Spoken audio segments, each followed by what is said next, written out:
Jesus pagou o alto preço, e esse é o evangelho que nós não podemos negociar. O evangelho não é filosofia, não é política. O evangelho nem é teologia. O evangelho é Jesus, morto e ressuscitado.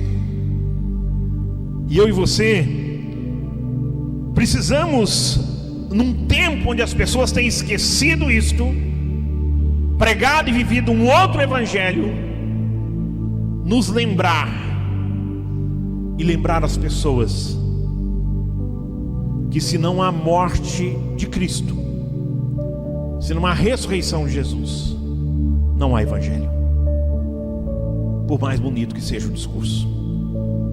Paulo relembra aos Coríntios também a resolução de dedicar exclusivamente a isto. Ele diz: decidi nada saber. Paulo sabia muito. Se alguém podia se gloriar no conhecimento, era aquele homem, um dos discípulos do mais renomado líder, educador da sua época, na escola da elite intelectual do judaísmo, um homem que conhecia profundamente não só a sua própria cultura, como a cultura da sua época. E esse homem diz: nada disso importa quando nós olhamos para Jesus, porque ou estas coisas nos ajudam a crer que Jesus morreu e ressuscitou, ou elas nos distanciarão do verdadeiro evangelho. O conhecimento não é antagônico à fé,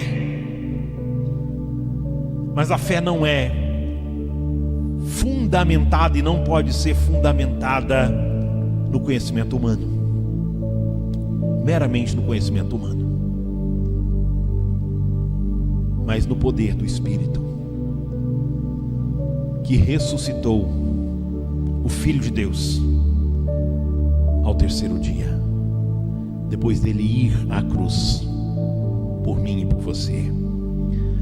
Paulo vai a Corinto expor não ideias filosóficas bem elaboradas, mas expor a verdade do evangelho, que é Cristo, o Senhor. Nos versículos 3 e 4, Paulo relembra aos coríntios a sua maneira de pregar o evangelho, quando ele diz: foi em fraqueza, em temor e tremor que eu estive entre vocês. Eu vou dizer para vocês, irmãos, que toda vez que eu vou pregar, até na minha igreja, mas especialmente em qualquer outro lugar, eu tremo, eu suo, mesmo sentindo frio. As minhas mãos às vezes suam e eu gelo, e muitas vezes eu começo a falar e a minha voz ainda está meio embargada, porque o evangelho é infinitamente maior do que eu, e a mensagem que eu trago não é minha, é do Senhor. E a mensagem que a igreja prega é mais importante do que a igreja, mas ela faz a igreja importante, porque ela faz a igreja ser a igreja do Deus Todo-Poderoso, comprada por Jesus lá na cruz. Paulo relembra aos coríntios a finalidade do evangelho quando ele diz: para que a vossa fé não se apoiasse em sabedoria humana, mas sim no poder de Deus.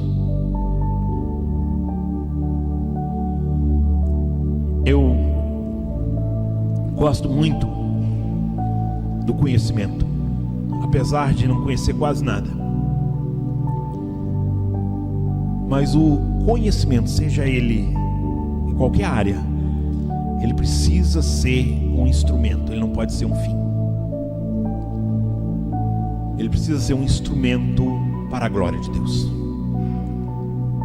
Ele precisa ser um meio de Deus ser glorificado,